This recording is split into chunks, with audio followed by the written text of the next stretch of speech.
ஆண்டோடைய பரிசு நாமத்துக்கு மகிமை உண்டாவதாக. இந்த காலை வேளையில் ஆண்டோடைய வார்த்தையை நாம் கேட்போம். நம்ம இடத்துக்கு தேவன் கொடுத்த ஒரு வார்த்தை வைத்து கொஞ்ச நேரம் பேசி ஜெபிக்க விரும்புகிறேன். கர்த்தருடைய பந்திக்கு நம்மை ஆயத்தப்படுத்திக் கொள்வோம். 1 யோவான் 4ஆம் அதிகாரம் 4ஆம் வசனத்தை நாம் சேர்ந்து வாசிக்கலாமா? 1 யோவான் 4ஆம் அதிகாரம் 4ஆம் வசனம்.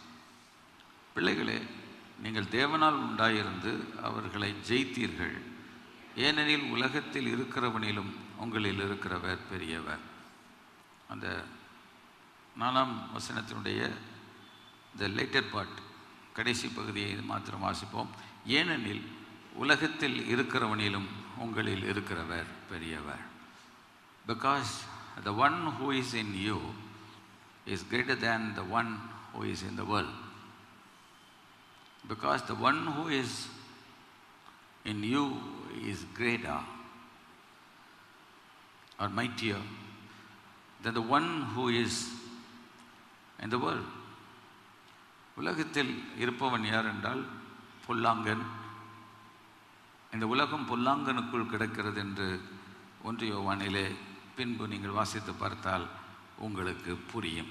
5:19 உலகம் சாத்தானுக்குள் கிடக்கிறது. இந்த உலகம் என்று சொல்லும் பொழுது பாவ மனுக்குல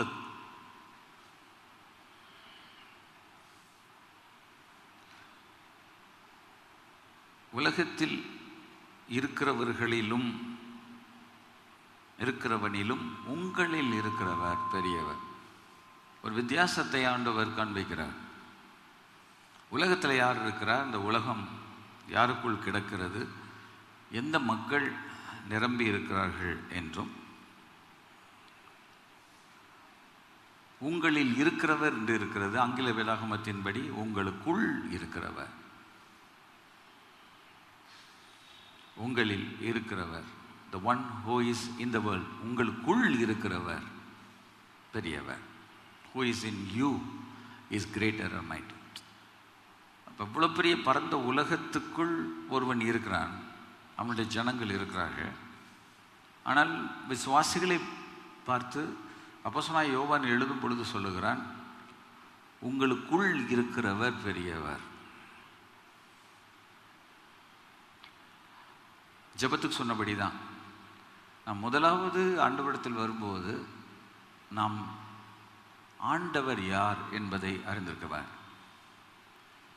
உங்களையும் என்னையும் ரட்சித்தவர் யார், உங்களையும் என்னையும் அபிஷேகித்தவர் யார், பார்க்கிற அந்த பிரம்மாண்டமான பூமியை படைத்தவர் யார்.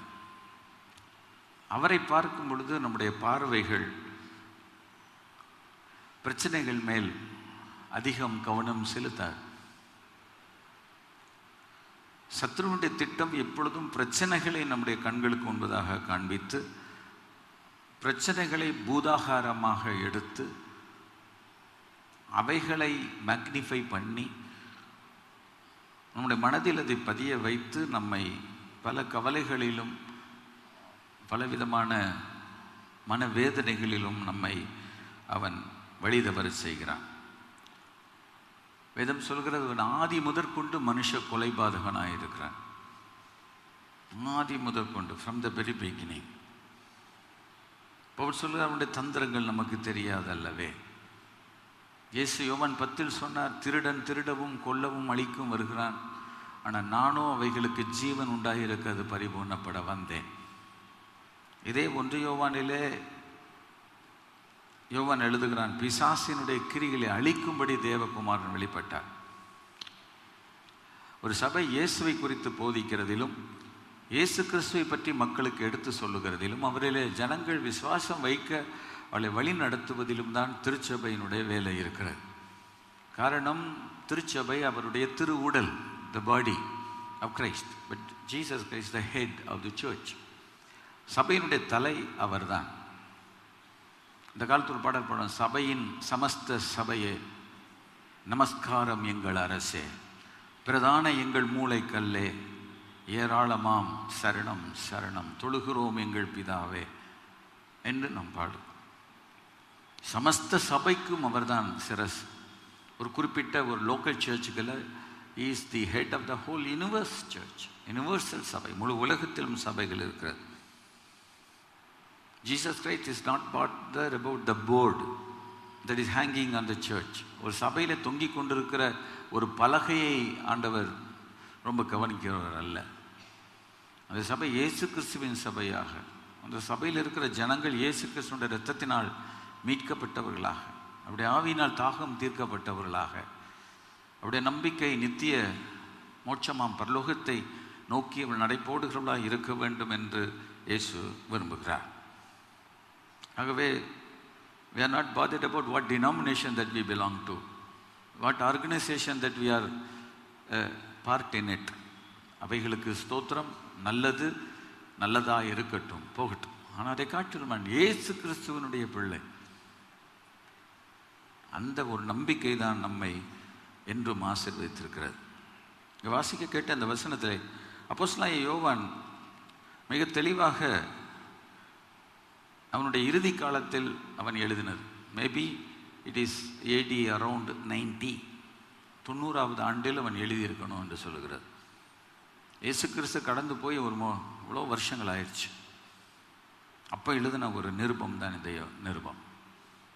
அவருடைய மார்பில் சாய்ந்து கொண்டதை யோவான்.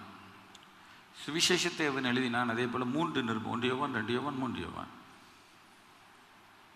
அடுத்து வெளிப்படுத்தின விசேஷத்தை அவன் எழுதுகிறான். அவன் அதை எழுதும் பொழுது அவனுடைய ஆன்மீக வாழ்வினுடைய உச்சத்துக்கு அவன் வந்து விட்டான். அவன் எபேசு சபையில் 25 ஆண்டுகள் போதகராக இருந்தான் என்று சரித்திரம் எழுதியிருக்கிறது. யோவான் எழுதின சுவிசேஷம் என்று இருக்கும். யோவான் நிருபத்தை வாசிக்கும் போது அப்போஸ்தலனாகிய யோவான் எழுதின நிருபம் என்று எழுதியிருக்கும். வெளிப்படுத்தின விசேஷத்தை வாசிக்கும் போது திவ்ய வாசகனாகிய யோவானுக்கு தேவன் வெளிப்படுத்தின விசேஷம் என்று. Slowly by slowly God elevated his position to a higher level so that he could talk well, he could preach well, he could write well. ஆண்டவர் அவனை ஒரு உயர்ந்த இடத்திலே கர்த்தர் கொண்டு வந்திருக்கிறார். ஸோ அவன் சொல்லுகிற வார்த்தைகளையும் அவனுடைய வயது, அவனுடைய அனுபவம் எல்லாவற்றையும் கவனித்து பார்க்கும் பொழுது தேவனுடைய மனதில் இருக்கிறவைகளை அழகாக வெளிக்கொணர்கிறான். தேவனுடைய மனதில் இருக்கிறதை இந்த உலகத்துக்கு வெளிக்கொணர்வது என்பது எளிதான ஒரு காரியம் அல்ல. It's not an easy task. But God has given him the responsibility. God has given the gift to write. ஆகவே அவன் எல்லா சபைகளுக்கும் இந்த நிருபத்தை அவன் எழுதினான் என்று பார்க்கிறோம். இதுக்குள்ளே நம்ம ரொம்ப போக நேரம் இல்லை, அதனால் சுருக்கமாக இந்த பகுதிக்கே வருகிறேன். அவன் இந்த 4ஆம் அதிகாரத்தில் நான் வாசிக்கும்போது there were many antichrist, அந்த கிறிஸ்துகள் இருந்திருக்கிறார்கள், கள்ள தீர்க்கதரிசிகள் இருந்திருக்கிறார்கள். ஸோ ஒரு குழப்பமான ஒரு சூழ்நிலைமை நிலவுகிற வேளையில் சபைக்கு சரியானதை அவன் எழுதுகிறதை நாம் பார்க்கிறோம். அந்த கிறிஸ்துகளும் கள்ள தீர்க்கதரிசிகளும் இருக்கிறார்கள். அவருடைய உபதேசங்களும் அவருடைய கள்ள உபதேசங்களும் உள்ளே they were trying to creep into Christianity and disturb and destabilize the faith that the church had on Jesus. இயேசுவின் மேல் இருந்த அந்த நம்பிக்கையை குளறுபடியாக, அதெல்லாம் உண்டு சொல்லி உங்களை குழப்ப விரும்பவில்லை. There was a heresy called a Gnosticism. அது ப்ரிவைல் பண்ணக்கூடியதான ஒரு காலகட்டத்தில் அது என்ன ஏது அதை வேதாகம கல்லூரி மாணவர்கள் படிக்கட்டும் விடுங்க. ஸோ இப்படிப்பட்ட சூழலில் தான் இந்த நிருபமானது எழுதப்பட்டது. அவன் என்ன எழுதுகிறான் பாருங்கள். பிள்ளைகளே, நீங்கள் தேவனால் உண்டாயிருந்து அவர்களை ஜெயித்தீர்கள். யார் அந்த அவர்கள்? கள்ள தீர்க்கதரிசிகள், அந்த கிறிஸ்துவனுடைய ஆவியங்களை உடையவர்கள். எல்லாவற்றையும் அந்த உலக மக்களையும் நீங்கள் ஜெயித்தீர்கள். You overcome. You were not defeated. You have overcome. அவளை ஜெயித்தீர்கள் என்று எழுதுகிறான். அது மாத்திரமல்ல, 4ஆம் வசனத்திலே when he called the believers, he called them பிள்ளைகளே, children. ஒரு மொழிபெயர்ப்பு சொல்லி லிட்டில் சில்ட்ரன் என்று இருக்கிறது. என் சிறு பிள்ளைகளே என்று அழைக்கிறான். ஒரு ஊழியன் விசுவாசிகளை பிள்ளைகளே என்று அழைக்கிறதில் தவறு அல்ல. பவுல் எழுதுகிறான், என் சிறு பிள்ளைகளே என்று கலாத்திய சபைக்கு எழுதும் பொழுது கிறிஸ்து உங்களில் உருவாகும் அளவும் உங்களுக்காக கற்ப வேதனைப்படுகிறேன் என்று எழுதுகிறேன். அப்படி அர்த்தம் என்ன? என் சிறு பிள்ளைகளே, கிறிஸ்து உங்களிடத்தில் உருவாகும் அளவு. இப்பொழுதுதான் உருவாகிறதா? இல்லை. கலாத்திய சபை கிறிஸ்துவை விசுவாசித்த சபையை கிருபையின் சத்தியத்தை விட்டு நியாயப்பிரமாணத்தைக்குள் அவளை நடத்திவிட்டாள். So Paul was very definite and harsh enough to tell them, நீங்கள் கிருபை நின்று விலகி விழுந்திருக்கிறீர்கள், உங்களை தடை செய்தவன் யார் என்று அவன் கேள்வி கேட்கிறதை பார்க்கிறோம். நீங்கள் நன்றாய் ஓடினீர்களே, சத்தியத்திற்கு கீழ்ப்படியாமல் போக உங்களை தடை பண்ணினவர் யார்? அது மாத்திரமில்லை, மிக கடினம். அவர்கள் தரிப்புண்டு போனால் நலமாய். Very very very very strong statement Paul made. அந்த தவறான உபதேசத்தை நாம் ஒரு நாளும் நமக்குள் இடமளிக்கக்கூடாது. நாமும் தவறான உபதேசத்தை மற்றவர்களுக்கு சொல்லிவிடக்கூடாது. நாம் எதை விசுவாசிக்கிறோம், எதை சொல்கிறோம் என்பதில் மிக மிக கவனமாக இருக்க வேண்டும். அப்போ பாஸ் எல்லோரும் காலேஜில் போய் படிக்கணுமா? படித்தா நல்லது. படிக்கிட்டாலும் வேத வசனங்களை ஒழுங்காக படித்து தியானம் பண்ணினால் நமக்கு போதித்த முதியோர்களை காட்டிலும் நாம் ஞானமுள்ள மாறுவோம் என்று சங்கீதம் 119 சொல்லுகிறார். கர்த்தர் நம்மை அந்த உயர்ந்த நிலைமைக்கு கொண்டு வருவான். அவன் சொல்லுகிறான், பிள்ளைகளே, என்ன என் சிறு பிள்ளைகளே. எதுக்கு இது நான் சொன்னேன்னா, கிறிஸ்து உங்களிடத்தில் உருமாகும் அளவும் மறுபடியும் கற்ப வேதனைப்படுகிறேன் என்று ஏன் சொன்னேன்? ஏற்கனவே உன்னை பெத்தெடுக்கிறதுக்கு நான் கற்ப வேதனைப்பட்டேன் என்று சொல்லுகிறேன். அப்படித்தானே? கலாத்தியர் 4:19 கிறிஸ்து உங்களிடத்தில் உருமாகும் அளவு, உங்கள்ட்ட ஃபார்ம் ஆகிறதுக்காக மறுபடியும் நான் கற்ப வேதனைப்படுகிறேன். ஏற்கனவே கற்ப வேதனைப்பட்டாச்சு, இன்னும் நான் படணுமான்னு கேட்குறான். அப்போ ஒரு பிள்ளையை பெறுவதற்கு உருவான நாளிலிருந்து அந்த பெண் படுகிற வேதனை, கஷ்டம், துக்கம், துயரம், அதை பெற்றெடுக்கிற நாளில் அவள் அனுபவிக்கிற அத்தனை வேதனை இருக்கிறது அல்லவா? அதுபோலதான் கிறிஸ்துவை ஒரு விசுவாசிக்குள் கொண்டு வர, ஒரு தனி நபருக்குள் கொண்டு வர, ஒரு தனி குடும்பத்துக்குள் கொண்டு வர, நம்முடைய வாழ்க்கையில் கிறிஸ்து நமக்குள் சரியாய் கொண்டு வர நமக்காக கற்ப வேதனைப்பட்ட ஒரு ஊழியர் உண்டு. அவளை நம்ம மறக்கக்கூடாது. We should never forget them in our life. நம்முடைய வாழ்க்கையில் ஒரு உதவி செய்தால், ஒரு டம்ளர் தண்ணீர் கொடுத்தால், when we say thank you, they are happy. அந்த கணத்தை கொடுக்காமல் போகும்போது, ஒரு தண்ணி கொடுத்ததற்கு நன்றி சொல்லலைன்றதுக்காக யாரும் கோச்சிக்கிட போகிறதில்லை. ஆனால் where is our thankful heart then? நன்றியுள்ள இதயம் எங்கே நமக்கு? நாம் ஒன்றுமில்லாமல் இருக்கும்போது, நாம் ஒரு சாதாரண பொருளாதாரத்தில் தங்கி தவித்து நம் வாழ்க்கையில் ஒரு ஆசீர்வாதம் இல்லாமல் இருக்கும்போது, நம்முடைய வீட்டுக்குள்ளே ஒருத்தர் வந்து கால் மிதித்து, இந்த வீட்டுக்கு சமாதானம், இந்த வீட்டுக்கு ஆசீர்வாதம்,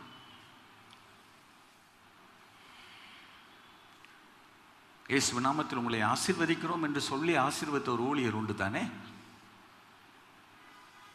இயேசு சொன்னது போல ஒரு வீட்டுக்குள் பிரவேசிக்கும் பொழுது அந்த வீட்டாரை வாழ்த்துங்கள், அந்த குடும்பத்துக்கு சமாதானம் சொல்லுங்கள் என்று சொன்ன ஒரு ஊழியர் இருக்கிறார் அல்லவா? ஒரு குடும்பம், ஊழியர் குடும்பம் இருக்கிறது அல்லவா? ஒரு திருச்சபை என்று ஒன்று இருக்கிறது அல்லவா? அந்த ஊழியரை நம்முடைய வாழ்க்கையில் ஒரு நாளும் மறக்கக்கூடாது. பெற்ற தாயையும் தகப்பனையும் மறக்க முடியாது, ஆவிக்குரிய தாயையும் தகப்பனையும் நாம் மறக்கக்கூடாது.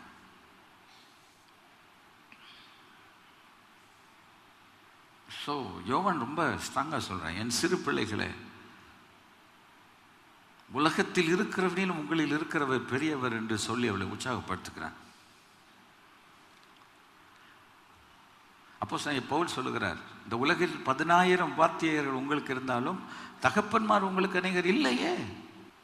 1 Corinthians 4 சொல்லுகிறார், கிறிஸ்துக்குள் 10,000 வாத்தியர்கள் என்ற teachers. There were multiple and plenty number of teachers were on those days. They taught Jesus, but more than that, the one who is responsible to bring him into Christ, an apostle, a teacher, a pastor, a prophet and an evangelist. 5 வித ஊழியத்தையும் உள்ளடக்கின பவுல் சொல்லுகிறான், நான் உங்களை பெற்றேன் என்று சொல்லுகிறான். மத்தேயுல அவன் இவனை பெற்றான், இவன் இவனை பெற்றான் என்றால் பெண் போடப்படவில்லை, ஆண் தான் போடப்பட்டிருக்கிறது, குடும்பத்தின் தலைவர் என்ற முறையில். அதுபோல் திருச்சபைக்கு தேவன் ஏற்படுத்தியிருக்கிற ஒரு ஊழியர்களே ஒன்று நம்முடைய சபை போதகர். The local church pastor is more important. ஆண்டவர் அவர்களுக்கு 2 விதமான ஊழியத்தை கொடுக்கிறார், போதிக்கிறதும் உபதேசிக்கிறதும், பிரசங்கிக்கிறதும் உபதேசிக்கிறதும், preaching and teaching, and moreover shepherding. அதை வழி நடத்துகிற ஒரு பொறுப்பையும் ஆண்டவர்களுக்கு கொடுத்திருக்கிறார். There are 3 criteria for a shepherd: one to lead them, then to guide them, then to protect them and to feed them. 4 காரியங்களை சொல்லலாம், 3ஆகவும் ஆக்கலாம். அதை ஒரு மேய்ப்பனுடைய வேலை ஆடுகளை வழி நடத்துவது, lead them. அவர் என்னை புல்லுள்ள இடங்களில் மேய்த்து அமர்ந்த தண்ணீர்கள் அண்டையில் என்னை கொண்டு போய் விடுகிறார். Lead and guide. தென் புல்லுள்ள இடங்களில் மேய்க்க ஆகாரம் கொடுக்கிறார், ஃபீட் பண்றான். ஒரு ஊழியர் சபைக்கு வஸ்திரத்தை கொண்டு ஃபீட் பண்றான். பிரியாணி போட்டு சாப்பாடு போட்டு போஷிக்கல, அது நம்ம வீடு இருக்கு. ஆனால் நம்மை இந்த இடத்தில் போதித்து நம்மை போஷிக்கிறது தேவனுடைய வார்த்தையை கொண்டு. அந்த வாரத்தில் சொல்வதற்கு தேவன் ஒரு ஊழியருக்கு ஒரு வார்த்தையை கொடுத்திருக்கலாம், அந்த வார்த்தையை அவர் தியானித்திருக்கலாம், அந்த வார்த்தைக்காக ஜெபம் பண்ணியிருக்கலாம், அந்த வார்த்தை ஜனங்களுக்குள்ள கிரியை செய்ய வேண்டும் என்று அவர் ஆண்டவரிடத்தில் பல மணி நேரங்கள் போராடி இருக்கலாம். அப்போ அந்த வசனங்கள் உங்களுக்குள் போவதற்காக கர்த்தர் ஒரு ஊழியரை வைத்திருக்கிறார். நம்ம எல்லார்ட்ட கையில் வேதம் இருக்கிறது, நமக்கும் வார்த்தைகள் இருக்கிறது. ஆனால் ஒரு சபையினுடைய ஒழுங்கு, ஒரு போதகர் உங்களுக்கு ஒரு நாளில் 45 நிமிடமோ 60 நிமிடமோ வசனத்தை போதிக்கின்ற ஒரு வேலை. பவுல் சொல்கிறார், கிறிஸ்துவுக்குள் 10,000 டீச்சர்ஸ் உங்களுக்கு இருந்தாலும் தகப்பன்மார் அநேகர் இல்லையே. ஸோ கிறிஸ்து இயேசுவுக்குள், அண்டர்ஸ்டாண்ட் வேர்ட், கிறிஸ்து இயேசுக்குள் சுவிசேஷத்தின், சுவிசேஷமே இயேசு தான். அந்த கிறிஸ்து இயேசுவுக்குள் அவரை பற்றிய நற்செய்தியால் உங்களை பெற்றெடுத்தேன்.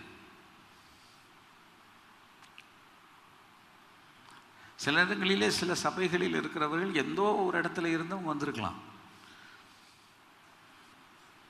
யார் பெற்ற பிள்ளையோ வந்திருக்கலாம். அதுபோல் இங்கேருந்து பெற்றெடுத்தவங்களும் பல இடத்துக்கு போயிருக்கலாம், பல இடத்துல போயிருக்கலாம். ஆனால் பவுல் சொல்கிறான், நான் உங்களை பெற்றேன். ஒவ்வொரு ஊழியரும் சொல்ல வேண்டும், சொல்ல முடியும், சொல்லக்கூடும், சொல்ல வேண்டும், நான் உங்களை கிறிஸ்து இயேசுவுக்குள் சுவிசேஷத்தினால் உங்களை பெற்றெடுத்தேன். நம்ம வீட்டுக்கு எத்தனை முறை ஏறி வந்து நமக்கு இயேசுவை பற்றி சொல்லி, நம்முடைய பிரச்சனைகளை கேட்டு, ஆலோசனைகளை சொல்லி, இயேசு மேல் விசுவாசம் வைக்க நமக்கு எவ்வளவு நாள், எத்தனை மணி நேரங்கள் போதித்திருக்கிறார். ஒரு நாளில் 8 மணி நேரத்துக்கு ஒரு மனிதனுக்கு சம்பளம். ஆனால் ஒரு வீடுகளில் 1 மணி நேரம், 1.5 மணி நேரம், 2 மணி நேரம் போதித்திருக்கிறோம் தானே. I ask Vinny one day, he went to your house. ஒரு வீட்டுக்கு போ, நீ போயிட்டு வா. When he went there, he was sitting for nearly 1.5 hours.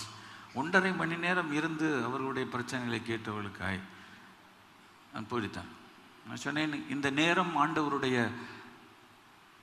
கணக்கில் உனக்கு வரப்பற்றி இருக்கிறது.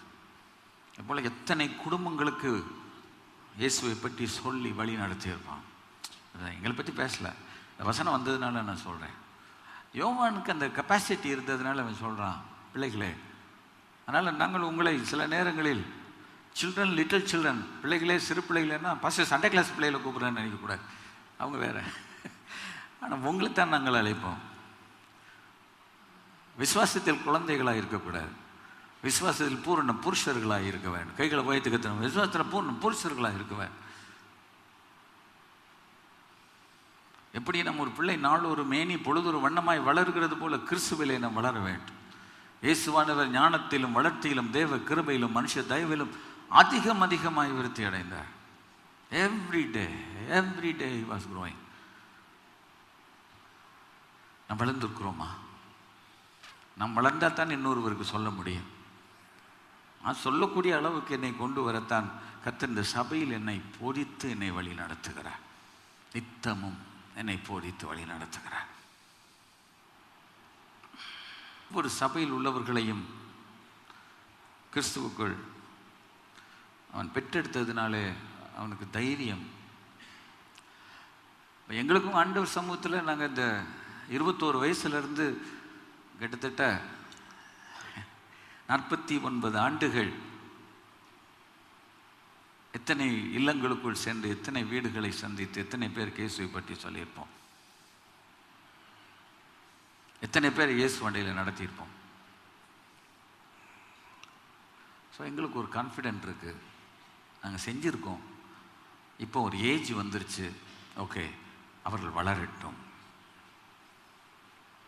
நான் பலமுறை சொல்லியிருக்கிறேன், ஒரு மருத்துவர் உங்களோட வீட்டுக்கு வந்து ஊழியம் செய்ய சேவை செய்ய மருத்துவரை கட்டாயப்படுத்த முடியாது. அவருக்கென்று ஒரு மருத்துவமனை இருக்கிறது. அதை விட்டு விட்டு ஏதோ ஒரு எமர்ஜென்சியில் வர்றது வேற. மற்றபடி அவள் வந்தால் அந்த மருத்துவமனையில் உள்ள பிணியாளிகளுக்கு யார் வைத்தியம் செய்வது? நாம் தான் அந்த மருத்துவமனைக்கு போக வேண்டும்.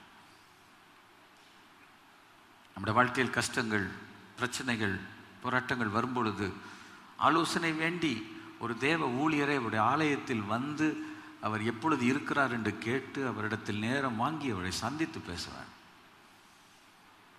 Do we not arrange appointment to see a doctor, a specialized doctor? How much more? They do the duty and the responsibility to the body, but we do the responsibility to the body, soul and the spirit. ஆவி ஆத்ம சரீரத்துக்கு நாங்கள் ஊழியம் செய்கிறோம். என்னைக்கு இந்திய தேசத்தினுடைய திருச்சபை இந்த சத்தியத்தை அறிந்து சபை ஊழியம் கட்டுப்பாடுகளை சரியாய் புரிந்து கொண்டு நடக்க ஆரம்பிக்கிறார்களோ, கீழாக்காமல் மேலாக்குவார், அவளை வாழாக்காமல் தலையாக்குவார். கரங்களை வைத்து கர்த்தரை மகிமைப்படுத்துவோம்.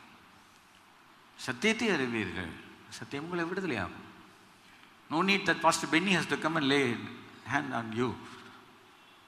Sometimes God may allow that, but it is not as usual. But when you know the truth will set you free. சத்தியம் உங்களை விடுதலையாகும். சத்தியம் என்பதற்கு ஆங்கிலத்தில் ட்ரூத் என்று, உண்மை உங்களை விடுதலையாகும். இந்த வேதம் முழுவதும் உண்மை. இந்த வேதமே உண்மை. உம்முடைய வேதம் சத்தியம். உம்முடைய நீதி நியாயம் எல்லாம் நித்தியம். உம்முடைய வேதம் சத்தியம், உம்முடைய நீதி நியாயம் எல்லாம் நித்தியம். ஆண்டவருடைய வார்த்தையை கேட்க கேட்க கேட்க கேட்க கர்த்தர் நமக்குள் ஒரு அளவில்லாத விசுவாசத்தை அவர் தருகிறார்.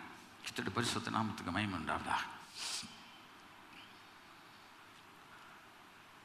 உலகத்தில் இருக்கிறவனிலும் உங்களில் இருக்கிறவர் பெரியவர். He just encourages his believers. நீ ஒன்றும் பயப்படாத, நீ கவலைப்படாத. இந்த மாற்றுடைய வாக்கு தத்தத்தின் முக்கிய பகுதிக்குள்ளாய் நான் வருகிறேன். கவனி, இன்று உலகில் அநேகர் நம்மை சுற்றியுள்ள பாவம், அக்கிரமம், மீறுதல் எக்ஸெட்ரா எக்ஸெட்ரா, நாம் சந்திக்கின்ற பிரச்சனைகள், போராட்டங்கள், எதிர்ப்புகளை குறித்து பயந்து போய் மக்கள் உள்ளனர். நாம் இருக்கிறோம். இந்த உலகத்தில் இன்னைக்கு ஏன் this verse is God has giving you this month, இந்த வார்த்தையை நமக்கு ஏன் தர்றார்? இந்த வார்த்தையை தர்றதுக்கு ஒரு காரணம் இருக்கு. இன்னைக்கு உலகம் முழுவதும் ஒன்று பாவம், அக்கிரமம், மீறுதல் எக்ஸெட்ரா எக்ஸெட்ரா நிறைய இருக்கு. அதே நேரத்தில் நிறைய பிரச்சனை இருக்கு, நிறைய போராட்டம் இருக்கிறது, அப்போசிஷன் எதிர்ப்புகள் இருக்கிறது. அவை நம்முடைய உள்ளம் பயந்து கலங்கி நிற்கிறது. அவர் சொல்லுகிறார், உலகத்தில் இருக்கிறவனிலும் உங்களுக்குள் இருக்கிறவர் பெரியவர். He is pointing out that don't forget the fact. Understand that somebody is in you. Somebody is in you. Who is that somebody? நான் ஒரு காலத்தில் சொல்றேன், who is the evangelist? I am nobody telling everybody about somebody who saves anybody என்று எழுதி வச்சிருக்கேன் டைரியில். I am nobody. நான் யார்? என் படிப்பு, என்னோட கோத்திரம் அதல்ல. I am nobody telling everybody. முழு உலகத்துக்கும் நான் சொல்கிறேன், இனம் மொழி வேறுபாடு இன்றி, நிறம் உயரம் Burman, no, I'm nobody, telling everybody about somebody. Who is that somebody who saves anybody? யாரையும் ரட்சிக்க முடியும். ஒயிட்ஃபீல்டில் ஒரு முறை ஊழியம் செய்யும்போது என்னுடைய அந்த ஆரம்ப ஊழியத்தில் ஒரு வந்து குடித்து விழுந்து கிடப்பார் வாசலில். ஒய்ஃபெல்லாம் வரும், பிள்ளையெல்லாம் வரும், ஏழை குடும்பம். அவன் கிடப்பார். நான் வீட்டுக்கு போவேன், அவர் வரமாட்டேன்வார். சொல்ல, ஃபாதர் நான் குடிச்சிருக்கேன், வரக்கூடாது, வாங்க சொல்லிங்க, நீங்கள் எப்படி இருக்கீங்களோ அப்படி வாங்க, பாவி என்று உன்னை இயேசு தள்ளவே மாட்டார், அவளாய் உன்னை அழைக்கிறாரே, தயங்கிடாதே தாவி ஓடிவா, தயங்கிடாதே தாவி ஓடிவா. அன்பர் இயேசு உன்னை மாற்றுவார். ஆண்டவர் உங்களை மாற்றுவார் பிரதர். அவர் பேர் என்ன தெரியுமா? உடனே இங்கே உள்ள பேரை சொல்லிட்டேன்னு நினைக்கிறேன். அவர் பேர் சேவியர். நான் ஒரு பார்த்து சொல்லிட்டு வந்தேன், என்ன தெரியுமா? உங்கள் பேர் என்ன? சேவியர். சேவியர் உங்களை சேவ் பண்ணுவார் என்று சொன்னேன். சேவியர் உங்களை சேவ் பண்ணுவார். வந்தார், ஆசைப்படியில் விழுந்து கிடந்தார், சத்தியத்தை கேட்டார், ரட்சிக்கப்பட்டார், முழு குடும்பமே பரலோகமாய் மாறினார். ஜீசஸ்.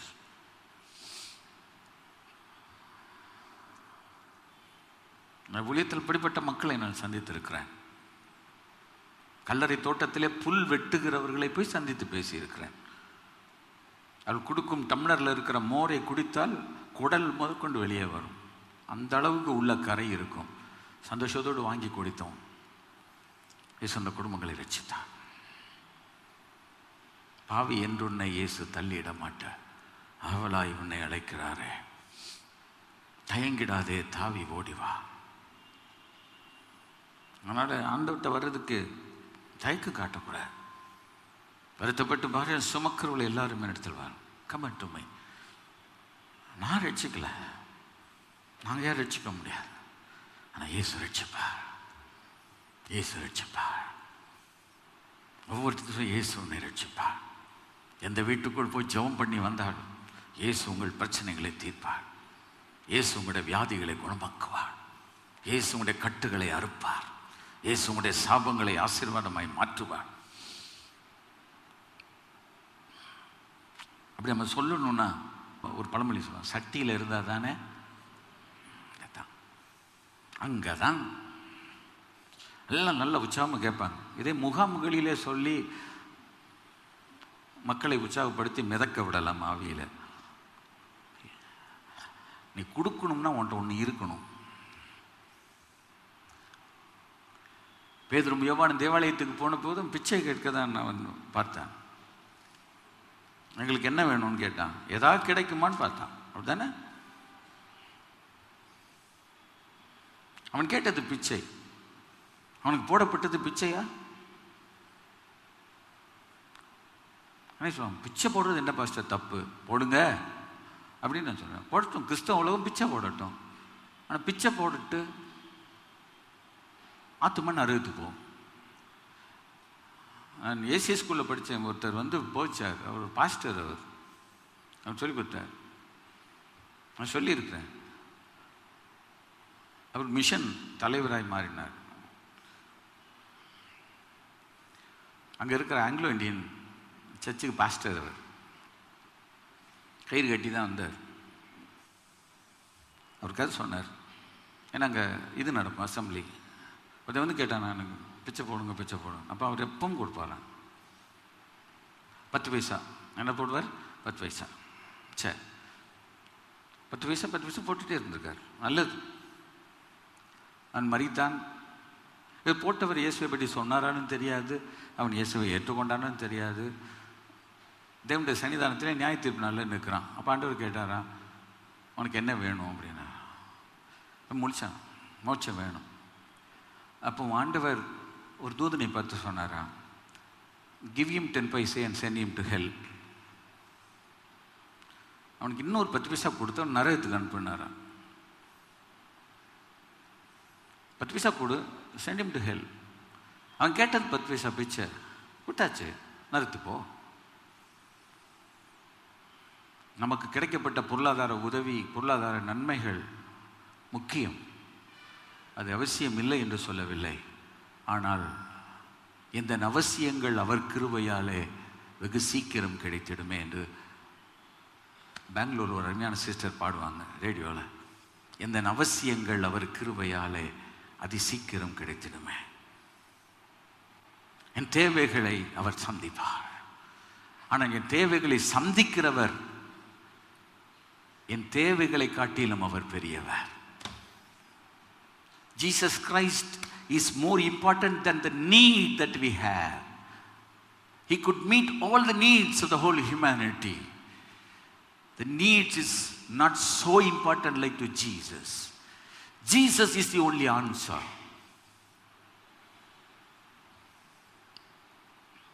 இயேசுவை சொல்லி கொடுக்கணும். இயேசு உனக்கு 10 பைசா மாத்திரம் கொடுக்க மாட்டார்ல, உன் தரித்திரத்தை போக்குவார், உன் தரித்திர நிலைமை கர்த்தர் மாற்றுவார். ஒரு சபை போதிக்க வேண்டியது இந்த சத்தியம். பாருங்க, அவங்க என்ன பிச்சை கேட்குறான். அவன் அவங்ககிட்ட என்ன சொன்னான்?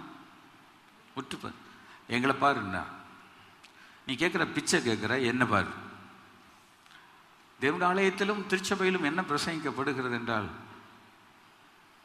தேவைகளை, நம்ம தேவைகள் ஏதாவது கிடைக்குமா அதுக்காக வரணும், அதை பெற்றுட்டோன்னா ஓடிடணும், அப்படி இல்லை, எங்களை நோக்கிப்பா. ஏன்னா பேதுரு யோவான் ரொம்ப அழகுன்னு நினைக்கிறீங்களோ தெரில, இருந்திருக்கலாம். வயசாயிச்சா போது. அழகும் மாயை நிலைத்திடாதே, அதை நம்பிடாதே, மயக்கிடுமே, மரணம் ஒரு நாள் சந்திக்குமே, மறவாதே உன்னை. ஒவ்வொன்றுக்கும் ஒரு பாட்டு வந்துடும் எனக்கு. வருவாய் தருணம் இதுவே அழைக்கிறாரே வல்ல ஆண்டவர் இயேசுவென்னை, வாழ்நாளை எல்லாம் வீணாளாய் வருத்தத்தோடே கழிப்பது ஏன், வந்தவர் வாதம் சரணடைந்தால் வாழ்வழித்து உன்னை சேர்த்துக்கொள்வார். இதுதான் திருப்பிரசங்கத்தின் பாடல். இன்னைக்கு பார்த்தேன், வெள்ளியும் பொண்ணும் என்னிடத்தில் இல்லை. நம்ம என்னைக்கால் பிச்சைக்காரங்களுக்கு 10 பைசா போடுவோம், இல்லைன்னா இன்னைக்கு நம்ம கொடுத்துருவோம். அதெல்லாம் நம்ம குறைந்தது 5 ரூபாவோட செல்லர் 10 ரூபா ஆயிடுச்சு. அதான் பின்னி தெரியும். அதனால் 10 ரூபா பர்ஸில் நிறைய வச்சுருப்போம், கொடுப்போம். அதுக்கு மேலே தான் கொடுக்கும். அவன் என்ன சொல்கிறான்? வெள்ளியும் பொண்ணும் என்னிடத்தில் இல்லை. பிச்சை கேட்குறவனுக்கு வெள்ளி பொண்ணு யாரும் கொடுக்க மாட்டாங்க. ஆனால் அவன் என்ன சொல்கிறான்? என்னிடத்தில் உள்ளதை உனக்கு தருகிறேன். என்கிட்ட ஒன்று இருக்குது, என்கிட்ட ஒன்று இருக்குது. இந்த சர்ச்சை விட்டு நீங்கள் போகும்போது, நீங்கள் ஒவ்வொருவரும் சமுதாயத்துக்குள் போகும்போது, உலகத்துக்குள் போகும்போது, வேலை என்னிடத்தில் உள்ளதை உனக்கு நான் தருகிறேன். நம்ம கொடுக்குற ட்ரெஸ்ஸுக்கா ஸ்தோத்திரம், நம்ம கொடுக்குற பணத்துக்கா ஸ்தோத்திரம், எல்லாம் கொடுக்கட்டும். நம்ம செய்கிற உதவிகளுக்காக நன்றி நாம் செய்ய வேண்டும். நம் மக்கள் நலன் உள்ளவர்களாய் பாடுபட வேண்டும், செய்ய வேண்டும். ஆனால் அதை காட்டிலும் முக்கியம் சுவிசேஷ பணி. கைகள் ஒருத்தர் இயேசுவை மற்றவர்களுக்கு சொல்லிக் கொடுக்க வேண்டும். நான் சொல்லிக் கொடுத்ததுனால அவங்க எல்லாரும் என்ன நினச்சாங்கன்னா, எங்கள் அப்பா வருவார், ஜூஸ் பாட்டில் தருவார், எங்கள் அப்பா வருவார், புறா குஞ்சு. அவங்க குடித்தவங்கெல்லாம் அவங்க புறாவா இல்லை. வேதவசனம் சொல்லுகிறது, சர்ப்பத்தை போல் வீணா உள்ளவளா, புறாவை போல். புறாவா இல்லை, அவங்க இன்னொன்று தான் இருந்தாங்க. இயேசுவை சொல்லணும், இயேசுவை பிரசங்கிக்க வேண்டும். இது addition to that, but that is not the main one. If we forget to preach about Jesus Christ, we miss the whole idea. அந்த கருமையான தேவனுடைய பிள்ளைகளை, அவருடைய வாழ்க்கையில் அந்த காலம் போய்விட்டது, புதிய யுகம். அவங்க என்ன நினச்சாங்கன்னா, அவங்க என்னுடைய தகப்பனாரை நம்பினார்கள், என் தகப்பனார் அழைத்த ஆண்டவரை நம்பலை. It's not a mistake of my dad. எங்கள் அப்பா மேலே ஒரு தப்பு நான் சொல்லி பிரசங்கம் பண்ணல, பதிவு செய்யலை.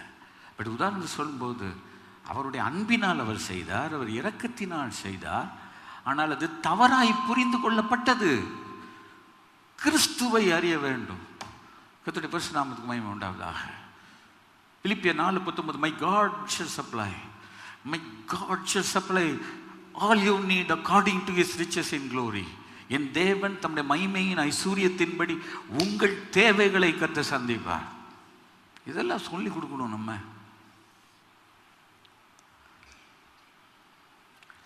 அதனால இப்போ பேதுருவிடத்தில் அப்படி கேட்டாங்க, பிச்சை கேட்டாங்க, பிச்சை கொடுக்கலையே. பேதுரு யோவானுக்கு இறக்கம் இல்லையா? சிறு பிள்ளைகளை எழுதுனவன் அவன் தான். அவனுக்கு எது தேவை? நிரந்தர தேவை. அது அவனுக்கு பெர்மனன்ட் தேவை என்ன சார்? பெர்மனன்ட் தேவை ஜீசஸ். உலகத்தில் வந்து எந்த மனிதனையும் பிரகாசிப்பிக்கிற மெய்யான ஒளி அவருக்கு தேவை. அவரே வழி, அவரே சத்தியம், அவரே ஜீவன் என்று அறிகிற அறிவு.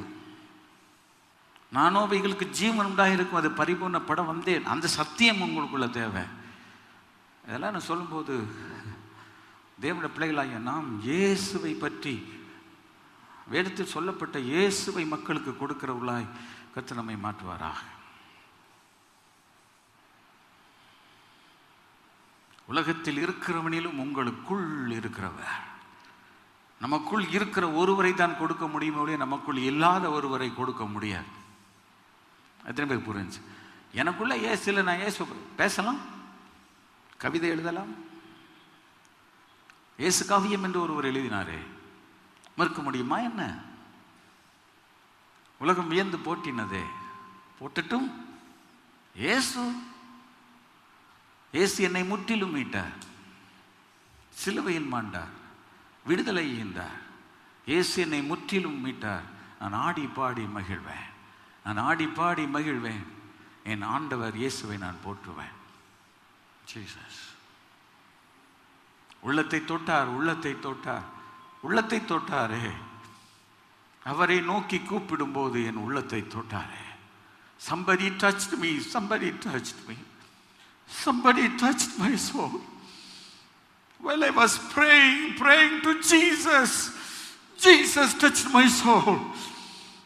என் உள்ளத்தை அவர் தொட்டார். என் வயிற்றை நிரப்புகிறது அப்புறம், எனக்கு உடுத்து வைக்கிறது அப்புறம், இதெல்லாம் என்னை ஆண்டவர் எனக்கு தருவார். முதலாவது தேவனுடைய ராஜ்யத்தை, தேவனுடைய நீதியும் தேடுங்கள், அப்பொழுது இவைகள் எல்லாம் உங்களுக்கு கூட கொடுக்கப்படும் என்று இயேசு சொன்னார். Somebody touched me, somebody touched me, somebody touched my soul while I was praying to Jesus.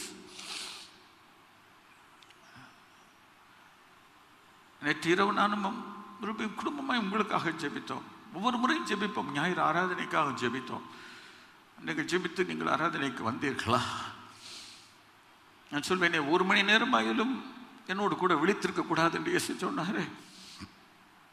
ஞாயிறு காலை ஆராதனையில் இந்த இடத்தில் வந்திருக்கிற, புதிதாய் வந்திருக்கிற உங்கள் வாழ்க்கையில் என்ன தேவை எங்களுக்கு தெரியாது. மனிதன் முகத்தை பார்க்க, ஆண்டவர் நம்முடைய இதயத்தை பார்க்க, உங்களுடைய இதயத்தின் தேவைகளை சந்திக்க என்னிடத்தில் வல்லமை இல்லை, இயேசுவிடத்திலே உண்டு.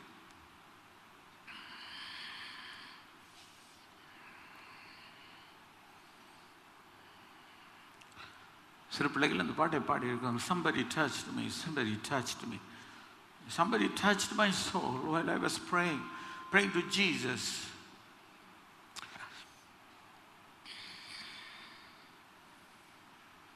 நம்மில் இருக்கிறவர் யார்? நமக்குள் இருக்கிறவர் அந்த வசனத்தின்படி 2, 3 இருக்கிறது. ஒன்று பரிசுத்த ஆவியானவர், இன்னொன்று தேதாவாகிய தேவன், 3 கர்த்தராக இருக்கிற இயேசு கிறிஸ்து.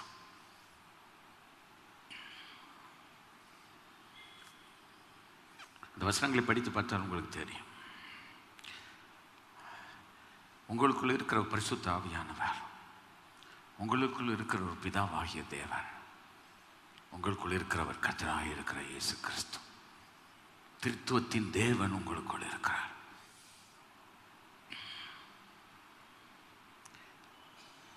வேதம் என்ன சொல்கிறது? டைம் எனக்கு கம்மியாக இருக்கு. உலகத்தில் இருக்கிறவனிலும் உங்களுக்கு இருக்கிறவர் ரொம்ப சின்ன ஓண்டு இருக்காரு.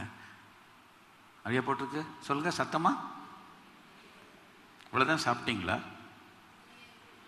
இவ்வளோதான் சத்தமா? பெரியவர், சத்தமா சொல்லுங்க. பெரிய சர்ச்சில் சொல்ல சொன்னால் சொல்லணும். எனக்கு பிடிக்குது பிடிக்கல அது அப்புறம், நான் ஏற்றுக்கொள்ளது அப்புறம். உலகத்தில் இருக்கிறவனிலும் உங்களில் இருக்கிறவர் பெரியவர். நம்ம சொன்னதான் 4 பேர் கேட்கும். நான் வீட்டில் கைத்தட்டி பாடும்போது, கர்த்தரை துதிக்கும் போது நம்ம சத்தம் 4 பேர் கேட்கட்டும். நம்முடைய ரோடு சந்திக்கப்படட்டும், நம் நடக்கிற பூமி சந்திக்கப்படட்டும். உலகத்தில் இருக்கிறவனிலும் உங்களுக்குள் இருக்கிறவர் பெரியவர். எனக்குள்ள ஒருத்தர் இருக்கார். அப்போ என் பிரச்சனை கஷ்டத்தை காட்டிலும் எனக்குள்ள இருக்கிற இயேசு. அவரை பற்றி ஏதாவது வசனங்கள் இருக்கா பாஸ்டர்? நிறையா இருக்குது, ஆனால் சொல்லலாமல் ஒரு 2-3 பொறுக்கி எடுத்து உங்களுக்குன்னு சொல்லிட்டு போகிறேன். இந்த பாட்டில் பாடினாங்க. மத்தேயு 12:42 வாசிக்க கேட்டோம். மத்தேயு 12:42. தென்தேசத்து ராஜஸ்திரீ.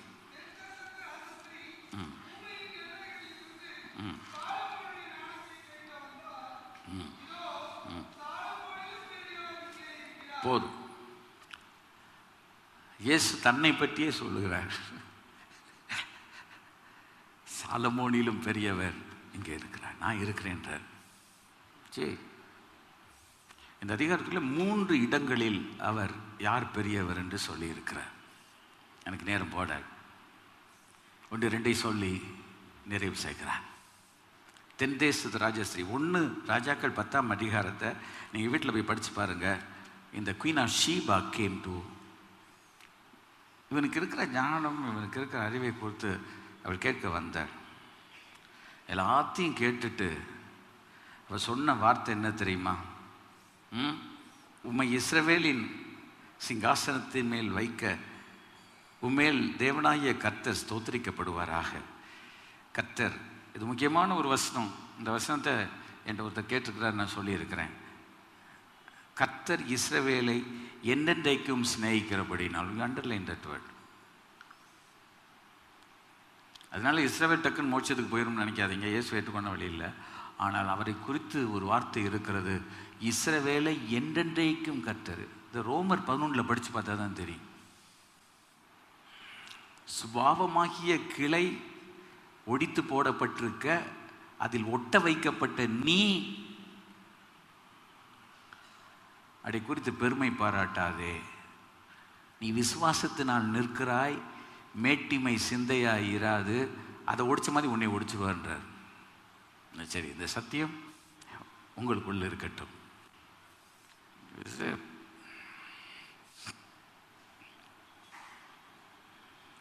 இஸ்ரவேல் தேசத்துக்கு ஆண்டவர் கொடுத்த வார்த்தை. அவ சொல்றா, நான் உன்னை பார்க்க வந்தேன், எனக்கு கேள்விப்பட்டது கொஞ்சம், நீ பயங்கரம். சே, இயேசுக்கு ஏங்க சார் இந்த பேர்? இயேசு சாலமோனிலும் பெரியவர். இந்த நாட்களில் நாம் அறிந்திருக்க வேண்டிய ஒன்று, நம்முடைய இயேசு சாலமோனிலும் பெரியவர். சாலமன் ஸ்டோரி பிள்ளைகளுக்கே இருக்குது, செக்குலர் வேர்ல்டில் இருக்குது. No one can deny that. He ruled the Israel for 40 years. His rule was peaceful. ரொம்ப அமைதியாக இருந்த ஒரு காலம். கர்த்தருடைய பரிசுத்த நாமத்துக்கு மகிமை உண்டாவதாக. அவனுடைய ஆட்சி காலம் எப்படி இருந்தது? ஏன் இயேசு தன்னை இந்த இடத்தில் இப்படி கொண்டு வருகிறார்? தென்தேசத்து ராஜஸ்திரீ பூமியின் எல்லைகளிலிருந்து சாலமோனுடைய ஞானத்தை கேட்க வந்தாள். இதோ சாலமோனிலும் பெரியவர் இங்கே இருக்கிறார். சாலமோனும் பெருசு பெருசுன்னு பேசிட்டே இருக்கீங்க, பேசுங்க, பேசிட்டே இருங்க. எந்த அளவுக்கு பேசணுமோ அதோட பேசிட்டு நிப்பாட்டிருங்க. அடுத்து என்ன பேசணுமோ அதை பேசுங்க. யாரை பற்றி பேசணுமோ அவரை பற்றி பேசுங்க. அதை பற்றி தியானிங்க, அதை பற்றி யோசிங்க, அதை விலாவரியாக மக்களுக்கு எடுத்து சொல்லுங்க. சாலமோனிலும் பெரியவர் இங்கே இருக்கிறார். ஏன்? தாவீதுடைய ஆட்சி காலத்துக்கும் சாலமோனுடைய ஆட்சி காலத்துக்கும் நிறைய வித்தியாசங்கள் உண்டு. இவரை காட்டிலும் ஒரு பெரியவர் என்பதற்காக அல்ல. தாவீது வாழ்க்கை முழுசும் சண்டை போட்டு ஜெயித்து ராஜ்யத்தை கையில் கொண்டு வரணும், அதுதான் அவனுடைய காலம். சவுலும் ராஜாவாக பிறக்கவில்லை, ராஜ குடும்பத்தில் பிறக்கவில்லை. சாலமோனும் ராஜாவாக பிறக்கவில்லை, ராஜ குடும்பத்தில் பிறக்கவில்லை. இவங்க எல்லாருமே they came from the ordinary. ஒரு ராஜா எங்கேருந்து வருவார்? ராஜா வீட்டு பிள்ளை தான் ராஜாவாக வருவார். ஆனால் தாவீதுடைய பிள்ளை ராஜாவாயிட்டார்.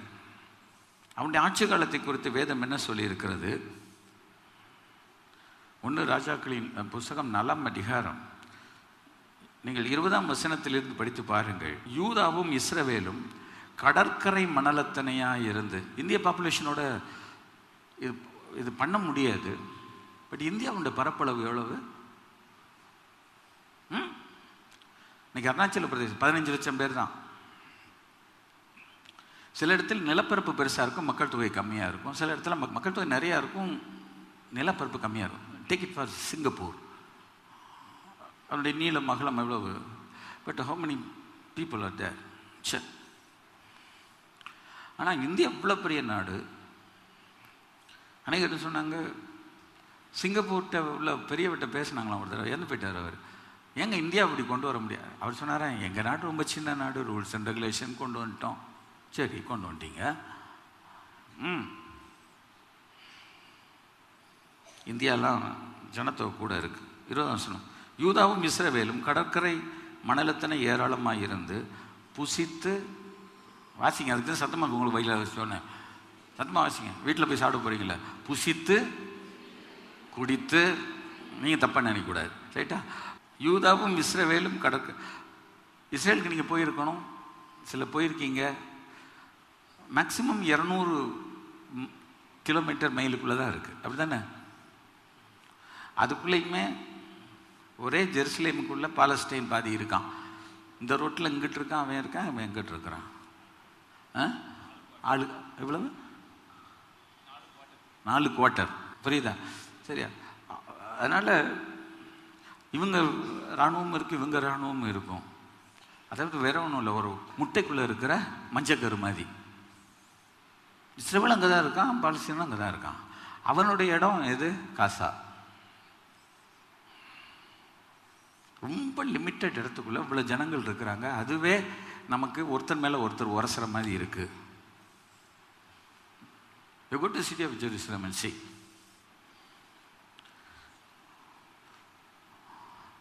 இவங்க இத்தனை பேர் இருந்தும் சந்தோஷமாக இருந்திருக்காங்க, கையில் ஒரு கத்திர மையப்படுத்தும். நம்ம என்ன சொல்கிறோம்? கூட்டம் நெருக்கமாக இருக்குது, நாங்கள் பேசாமல் தனியாக இருந்துக்கிறோம், நிம்மதியாக இருக்கணும்னு நினைக்கிறோம். ஹலோ, சந்தோஷம் கூட்டம் குறை கம்மி இல்லை, சந்தோஷம் எதனால் வருதுன்றது முக்கியம். புரியுதா உங்களுக்கு? கூட்டம் நெருங்கியாக இருக்குது, கம்மியாக இருக்கிறதெல்லாம் பிரச்சனை கிடையாது. நம்ம மனசு எப்படி இருக்கு, அவ்வளோதான் அங்கே பிரச்சனை. வேற ஒன்றும் இல்லை. யாருக்கு பொறுப்பு? வசனம் படிங்க. ஏன் இயேசுவை கொண்டு வர்றேன்றதை நீங்கள் புரியுங்க பாருங்கள். 24ஆம் வசனம், நதிக்கு இப்புறத்தில் இருக்கிற திப்சா முதற்கொண்டு ஆசா மட்டுமுள்ள எல்லாவற்றிலும் நதிக்கு புறத்தில் உள்ள சகல ராஜாக்களையும் உள்ளவர். நான் படித்தேன், எனக்கு ஆச்சரியமாக இருந்துச்சு. அவன் அடுத்த தேசத்தினுடைய ராஜாக்களெல்லாம் ரூல் பண்ணியிருக்கான். இதை நான் ரொம்ப டீப்பாக படிக்கலை, இப்போ படிக்கும்போது தெரியுது. அவனை சுற்றிலும் சமாதானமாக இருக்கிறது. இஸ்ரவேல் ஜனங்களும் சமாதானமாக இருக்கிறாங்க, சுற்றி உள்ளவங்களும் சமாதானமாக இருக்கிறாங்க. அடுத்த வருஷம் படிங்க. சாலமோனுடைய நாளெல்லாம், அதுதான் இதை அண்டர்லைன் பண்ணிங்க. சாலமோனுடைய நாளெல்லாம், அதுக்கப்புறம் நான் கேரண்டி சொல்ல மாட்டேன். சாலமோனுடைய நாளெல்லாம் தான் துவக்கி பெயர்சபா மட்டும் யூதாவும் இஸ்ரவேலும் அவரவர் தங்கள் தங்கள் அத்திமரத்தின் நிழலிலும் திராட்சை செடியின் நிழலிலும். வாசிங்களேன் சத்தமாய், நல்லது தானே இது, கெட்டதையா வாசிக்க சொல்கிறேன். சுகமாக குடியிருந்தார். இந்த வெயிலில் இருக்க ஒரு ஏசிக்குள்ளே போய் உட்காந்து எப்படி இருக்கு? சுகமாக இருக்கு. ஊட்டி கொடைக்கானல் போன சுகமாக இருக்கு. சுகமாய் குடியிருந்தார். என்ன பாஸ்டர், என்ன பாஸ்டர், ஆண்டவர் நிறைய உதவி செஞ்சுருக்காரு. ஒரு பக்கம் இன்னைக்கு நீங்கள் நினச்சி பார்த்துக்கிடணும், கொஞ்சம் இடத்துலையும் நிறைய மக்கள் வாழ முடியும்னா இவ்வளோ பெரிய பரந்த இந்தியாவுக்குள்ள இந்த ஜனங்கள் நல்லா இருக்க முடியும். முடியுதா? இல்லை. ஏன் இல்லை கேளுங்க போய். பாலிடிக்ஸ் நான் பேச வரல. இப்போ இவங்களுக்காக போய் நீங்கள் என்ன ஜெபம் பண்ணி என்ன பண்ண போறீங்க? என் வீட்டில் ஒரு கேள்வி கேட்டான். எத்தியோப்பியன் தன் தோலையும், சொல்லுங்க, ஒட்டகச்சிவிங்கி தன் புள்ளிகளையும் மாற்றக்கூடுமானால், கடவுளுடைய வார்த்தை எவ்வளோ ஸ்ட்ராங் இருக்கு. தீமை செய்ய பழகின நீங்கள் நன்மை செய்ய முடியும். ஆனால் ஆண்டவருடைய வார்த்தை என்ன சொல்லுது பாருங்க. யாராலும் ஒருத்தவங்க கருப்பாக இருக்கவங்களை நேசிக்கிறாங்கன்னு சொல்லுங்க பார்ப்போம். யாராலும் அம்மா சொல்வா அவங்க நிறமெல்லாம் பார்க்கல அப்படின்ட்டு. கல்யாணம் பண்ணும்போதே கலரான பொண்ணு தானே கேட்குறான். யாராலும் ஒருத்தங்க கொஞ்சம் கலர் கம்மியாக இருந்தால் பண்ணிக்கிறேன்னு கேட்குறானே. எனக்கு நிறமெல்லாம் ஒன்றும் இல்லை ஆண்டவரே, நான் அதெல்லாம் நான் பார்க்கல, ஒன்றும் இல்லை ஆண்டவரே. சுகமாய் குடியிருந்தார். திராட்சை செடியில் எவ்வளவு நிழல் இருக்கும்? அத்தி மரத்துலையால் நிழல் இருக்கும் சார். திராட்சை செடியில் எங்கே நிழல் இருக்கும்? அங்குள்ள திராட்சை செடி வேற. ஓகே, சந்தோஷமா இருந்திருக்காங்களே. வசனம் எடுத்து நான் எத்தனையோ தடவை படிச்சிருக்கேன்.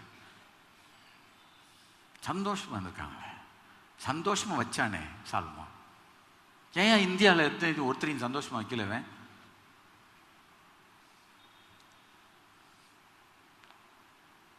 நம்மளை சந்தோஷமாக்காம அவங்க சந்தோஷமா இருந்து அவங்க இன்னும் நம்மளை கெடுக்கணும்னு அவங்களுக்காக ஜெபம் பண்ண இயேசு நம்மை அழைத்தாரா? Is Jesus called us to pray for them? No.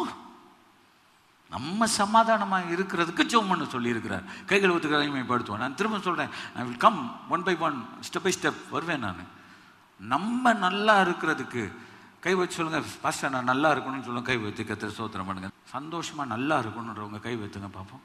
நம்ம என்ன கண்ணை மூடிக்கட்டுமா? நான் 2 கை வைத்தேன். ஆண்டோடைய விருப்பம் அதுவா அது இல்லையா? ஏன் ஆண்டவர் சொல்லுகிறார் சாலமோனிலும் பெரியவர் இங்கே இருக்கார்? கைகள் ஊற்றி கர்த்தரை மகிமைப்படுத்த. அல்லேலூயா. இந்த வசனத்துக்கு மேல இருந்து கீழே வரைக்கும் படிச்சுட்டு பாருங்க. அவன் நாடு நல்லா இருந்துச்சு.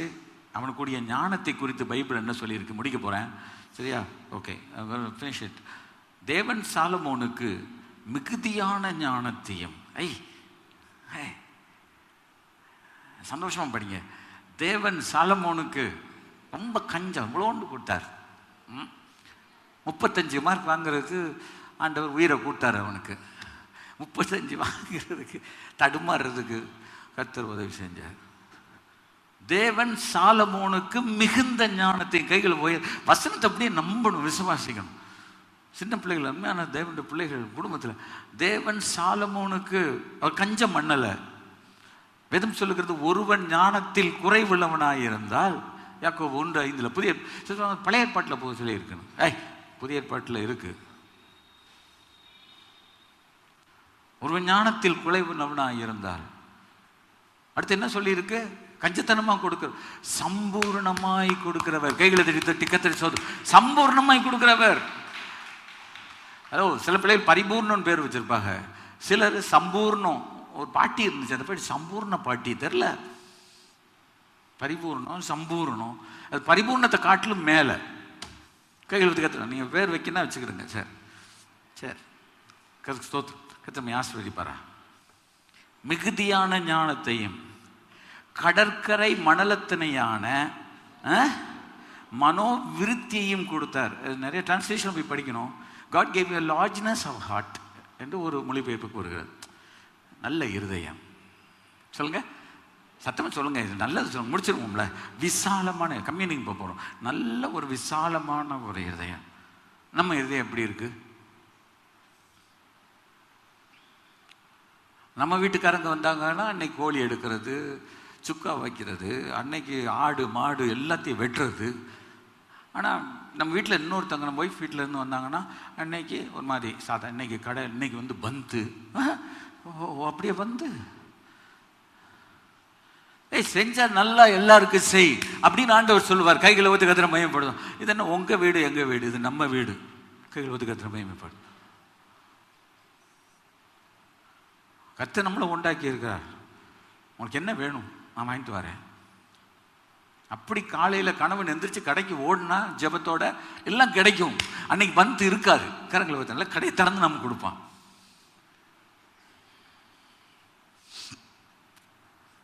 லார்ஜ்னஸ் ஆஃப் நல்ல இருதயம். உண்மையாக சொல்ல அந்த இருதயம் இருந்துச்சுன்னா கர்த்தர் ஒரு நாள் நம்மளை குறைவிட மாட்டார். கைகள் உத்தரவாதம் ஒரு நாள் never and ever. மனிதன் முகத்தை பார்க்கிறான், ஆண்டவருடைய இருதயத்தை பார்க்கிறான். அந்த இருதயத்தில் நல்ல இருதயம் இருந்துச்சுன்னா ஸ்டூபிட் பிரெயின், டார்லிங் ஹார்ட். ஆண்டவரே எனக்கு ஸ்டூபிட் பிரெயின் தராதீங்க, டார்லிங் ஹார்ட் தாங்க. அது என்ன டார்லிங் இருக்கக்கூடாது, டார்லிங் ஹார்ட் எனக்கு தாங்க. அன்புள்ள இருதயத்தை தாரு. கைகள் அந்த இருதயம் நமக்கு இருந்துச்சுன்னா நாமும் சரி நம்ம கூட இருக்கவங்க எல்லாரும் எப்படி இருப்போம், சந்தோஷமாக இருக்கும். அடுத்த வசனம், சகல கிழக்கத்தி புத்திரரின் ஞானத்தையும் எகிப்தின் சகல ஞானத்தை பார்க்கலும் சாலமோனுடைய ஞானம் சிறந்தது. கம்பாரிசன் எங்கெல்லாம் வருது பாருங்க. இங்க இருங்க, வெஸ்டர்ன் கண்ட்ரி ரொம்ப வயசா, ஈஸ்டர்ன் கண்ட்ரி ரொம்ப வயசா? ஈஸ்டர்ன்னா ஏங்க இந்தியாவில் உள்ளவங்களை பூரா சாஃப்ட்வேரில் அங்கே தூக்குறாங்க, அமெரிக்காவில்? அவங்களுக்கு பிரெயின் இருக்கு, நம்மளோ பிரெயின் அவங்களுக்கு இருக்கான்னு எனக்கு தெரியாது. பள்ளிக்கூடம் பெருசாக இருக்கலாம், போய் இங்கிலீஷ் பேசலாம். இங்கிலீஷ் தெரிஞ்சு பெருசு இல்லை, இங்கிலீஷ் தெரியணும். ஆனால் இங்கிலீஷ்னால ஒன்றும் கதை ஓடாது, குடும்பம் ஓடாது. தேவனுடைய கிருபையினால் நம்முடைய குடும்பம் ஓடு. கைகள் தட்டி கர்த்தரை பண்ணுவோமா? அதனால் தேவனுடைய பிள்ளைகள் நல்லா கவலைப்படுங்க. நம்ம இங்கே சில கஷ்டங்கள் இருக்குது, விக்கிரகாராதனை இருக்கிறது, சாபங்கள் இருக்கிறது, அரசியல் சூழ்நிலைகள் சரியில்லை, இயற்கை சூழல் சரியில்லை. ஆனால் கர்த்தர் நம்மை இந்த இடத்தில் வைத்திருந்தாலும் தேவன் நமக்கு தந்திருக்கிற ஞானம் அளவற்ற ஞானம். கரங்களை தட்டி கர்த்தரை ஸ்தோத்திரம் பண்ணுவோம். சிறந்த ஒரு ஞானம்.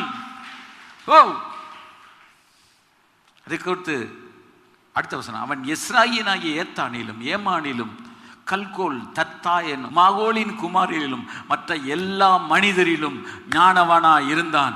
சுற்றிலும் இருந்த சகல ஜாதிகளிலும் அவனுடைய கீர்த்தி பிரபலமாயிருந்தது. கைகளை தட்டி கர்த்தரை ஸ்தோத்திரம் பண்ணுவோமா? கர்த்தரே வால்போஸ்ட் அடிச்சு ஓட்டிட்டார். கர்த்தருக்கு ஸ்தோத்திரம். இதெல்லாம் அப்படி நான் நம்புறேன். வேத வாக்கியங்கள் எல்லாம் தேவ ஆவியானவரால் எழுதப்பட்டிருக்கிறது. எனக்கு ஆசீர்வாதத்துக்காக கர்த்தரை கொடுத்திருக்கிறார். ஸோ இப்படிப்பட்ட ஒரு பெரிய அவன் சொன்ன ஞானத்தை பார்க்கிறதுக்கு எல்லாரும் அவனிடத்திலே வந்தார்கள். நானா ஜாதிகள் என்றால் ஆல் நேஷன்ஸ், எல்லா தேசத்தில் இருந்து இத்தினோண்டு குட்டியோண்டு இந்த தேசத்தை தேடி சாலமோனை பார்க்க வந்தார்கள். கைத்தட்டி கர்த்தரை ஸ்தோத்திரம் பண்ணுவோம். ஆண்டவர் இப்ப என்ன சொல்றாருன்னா, என் மகனே என் மகளே, அவ வந்தா அந்த அம்மா, ஆனா சாலமோனிலும் பெரியவர் இங்கே இருக்கிறார். மத்தேயு சுவிசேஷம் 12ஆம் அதிகாரம் வாசித்து முடிப்போம்.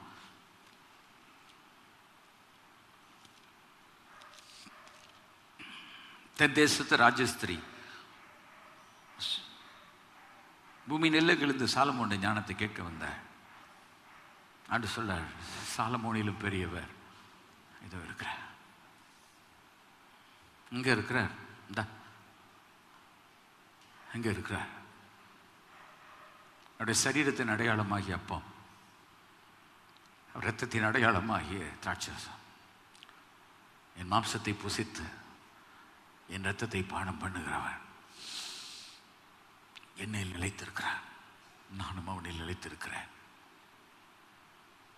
கொடியானது திராட்சை செடியில் நிலைத்திருக்கும் போது, அது மிகுந்த கனிகளை கொடுக்கும் போது என் பிதா மகிமைப்படுவார். நீங்கள் என்னிலும் என் வார்த்தைகள் உங்களிலும் நிலைத்திருந்தால் நீ கேட்டுக்கொள்வது எதுவோ, திரும்ப சொல்ல, நீங்கள் கேட்டுக்கொள்வது எதுவோ, நான் கேட்டுக்கொள்வது எதுவோ அது எனக்கும் நமக்கும் நம் ஒருவருக்கும் செய்யப்படும். எழுவன் என்று ஜெபம் செய்வோமா? நான் நிறைய என் மனசுக்குள்ள இருக்கு. I stop it. அந்த வார்த்தை என்ன, அப்படி சாலமோனிலும் பெரியவர். சாலமோனை பற்றி பேசிக்கிட்டு இருந்த ஒரு காலம், ஆனா ஆண்டவர் சொல்றார், அதை காட்டிலும் பெரியவன் நான் இருக்கிறேன். அவருடைய ஞானத்துக்கு அளவே இல்லை. ஒருவன் ஞானத்தில் குறைவுள்ளவனாய் இருந்தால் சம்பூர்ணமாய் கொடுக்கிறவரும் ஒருவரையும் கடிதம். அது எத்தனை நான் போய் திட்டுறது, ஏதாவது ஒன்று பிள்ளைகள் கேட்டால் அவங்கள திட்டுறது, நம்ம குடும்பத்தில் யாராவது ஒன்று கேட்டால் திட்டுறது. அப்படி சொன்னா, டோன்ட் ஸ்டாப் இட். அவங்க திட்டுறீங்க. நம்ம என்ன சொல்லணும்? இயேசுவிடத்துல கேள்ப்பா, இயேசுவிடத்துல கேள்ப்பா. கேளுங்கள் கொடுக்கப்படும், தட்டுங்கள் திறக்கப்படும், தேடுங்கள் கண்டடைவீர்கள். இயேசுவிடத்துல கேள். As believers of this church, we have a greater responsibility to tell about Jesus. If we don't talk about Jesus, then who else is going to say about Jesus? If we shirk our responsibility, then God will require the account in our hands. Can we wash our hands and go away? There's no other way that you cannot go and hide. Jesus. மலைகளை எங்களை பார்த்து எங்களை மேலே விழுந்து எங்களை மறைத்துக் கொள்ளுங்கள் என்று சொன்னால் மலை மறைக்குமா?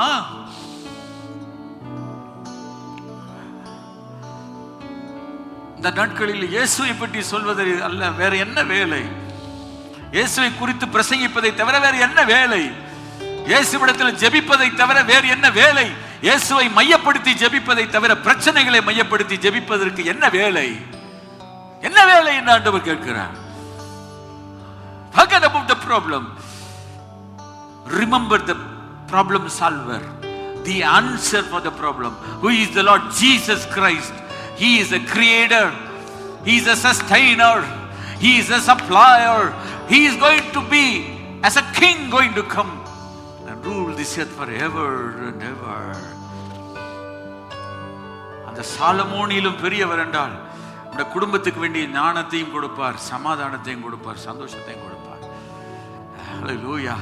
ஒரு உலகத்தில் உள்ள ஒரு மூணாவது ராஜாவே இத அந்த மக்களுக்கு செய்யக்கூடுமானால் நித்திய ராஜாவான நம்முடைய கர்த்தராக இருக்கிற இயேசு கிறிஸ்து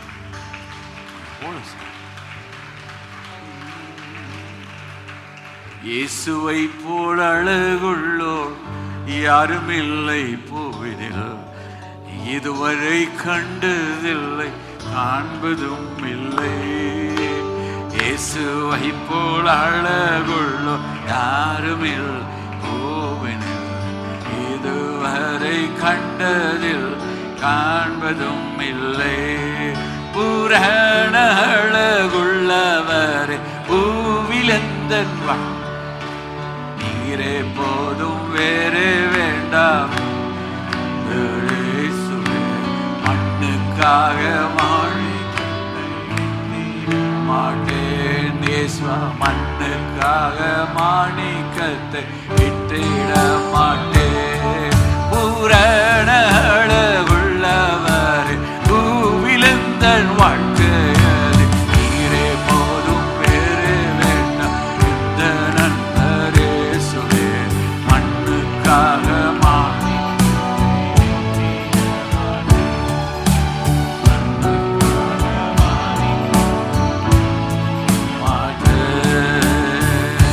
இயேசுவை போல் அழகுள்ளோர் யாரும் இல்லை பூவினில், இதுவரை கண்டதில்லை காண்ப. இயேசுவை போல் அழகுள்ளவர் யாரும் கிடையாது. உன்னத பாட்டில் அந்த இயேசுவை சாலமோன் வர்ணிக்கிறான். நான் சொல்லிட்டு போலாம், அந்த சாலமோனில் பெரியவர் இங்கே இருக்கிறார் என்றதை எடுத்து நீ ஒரு 3 மாதம் பேசலாம், அவ்வளோ பேச. சாலமோனையும் ஜீசஸையும் கம்பேர் பண்ணி கொண்டு வாங்க. அந்த பெரியவர் எனக்குள்ளே, அந்த பெரியவர் உங்களுக்குள்ளே, அந்த பெரியவர் நமக்குள்ளே, ஆண்டவருடைய பிள்ளைகளுக்குள்ள அந்த இயேசு இருக்கிற வரைக்கும் உலகத்தில் இருக்கிற சாத்தான் நம்மை ஒன்றும் ஜெயிக்க முடியாது. இயேசு சிலுவையில் அவனை ஜெயித்தவர், மரணத்தை ஜெயித்தவர், பாதாளத்தை ஜெயித்தவர், பிசாசை ஜெயித்தவர். ஜீசஸ் வெற்றி வேந்தர், வெற்றி வீரர். ஓ ஜீசஸ். அந்த இடத்துல இவ்வளவு எக்ஸைட்டடா நான் மாறுறது காரணம் இயேசுவை பேசிக்கிட்டே இருப்பேன், கைகளை வாழ்த்து எங்க நான் போய் இயேசுவை பற்றி சொல்லலாம், ஒரு பிரச்சனை கிடையாது. அந்த இயேசு பற்றி பேசிட்டு இயேசுவை நச்சு ஒரு ஜெபம் பண்ணும்போது நச்சு கர்த்தர் அவர் கிரியை செய்வார், நான் அல்ல, எனக்குள் இருக்கும் அவர் கிரியை செய்வார். கைகளை தட்டி கர்த்தரை ஸ்தோத்திரம். இந்த வார்த்தைகளுக்காக ஸ்தோத்திரம். என் பெயரை உயர்த்து எந்த இடத்துல வந்து நான் ஆசீர்வதிப்பேன். தேவாலயத்திலும் பெரியவர், சாலமோனிலும் பெரியவர். நீ பெரியவர் எங்களுக்குள்ள இருக்கிற வரைக்கும் சின்னதை பற்றியெல்லாம் யோசிக்க வேண்டிய தேவையே கிடையாது. ஆனால் அந்த கான்ஃபிடென்ட் இருக்கணும், அந்த ஃபெய்த் இருக்கணும். அந்த இயேசு எங்களுக்குள்ளே இருந்தால் இயேசுவை கொடுக்கலாம். அந்த இயேசு எங்களுக்குள்ளே வந்து நீர் வாசம் பண்ணணும். நீர் எப்போ வருவேன் என்றால், வருத்தப்பட்டு பாரம் சுமக்கிறவளே எல்லாரும் இடத்தில் வாருங்கள் என்று சொல்லி கூப்பிடும்போது நான் வந்தால், இதய கதவை தட்டி நிற்கும்போது, வாசல் கதவை நின்று கதவை தட்டுகிறேன், ஒருவன் என் சத்தத்தை கேட்டு கதவை திறந்த நான் உள்ள வருவேன். நம்ம இதயத்தை ஆண்டவர் தட்டிட்டு இருக்கிறார். நம்ம இதயத்தை தட்டிட்டு இருக்கிறார்.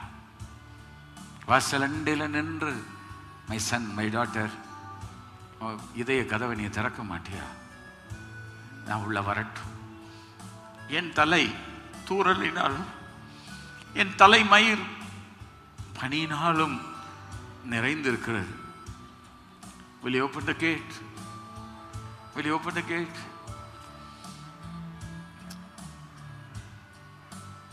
நான் உனக்காக ரத்தம் சிந்தி இருக்கேன், பாடுபட்டிருக்கிறேன். ஆண்டவரே, இந்த வார்த்தைகளை ஆசீர்வதித்து இந்த வார்த்தை உள்ளங்களை கிரியை செய்ய கொடுக்குறான். தொடர்ந்து இருக்கிற கர்த்தருடைய பந்தி நீர் ஆசீர்வதி. கிருபை இருக்கட்டும். என் வார்த்தைகள் விருதமாய் திரும்புகிறதில்லை, அனுப்பின காரியமாய் செய்யட்டும்.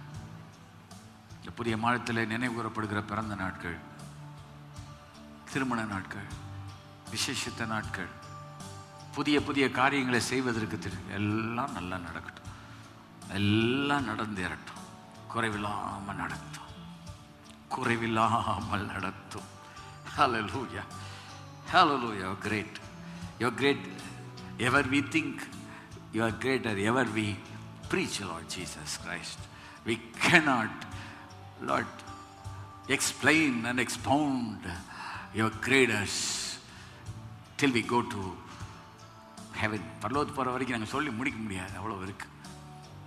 இந்த ஞானத்தால் முட பிள்ளைகளை நிரப்பும், வல்லமையினால் நிரப்பும், பரிசுத்த ஆவியினால் நிரப்பும், ஆசீர்வாதத்தால் நிரப்பும்.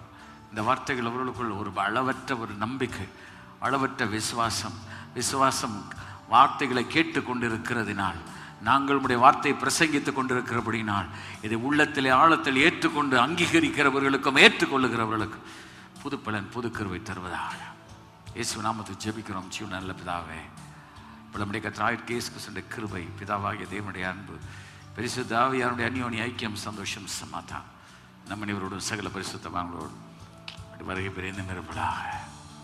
ஆமென். கர்த்தர் ஆசீர்வதிப்பார்.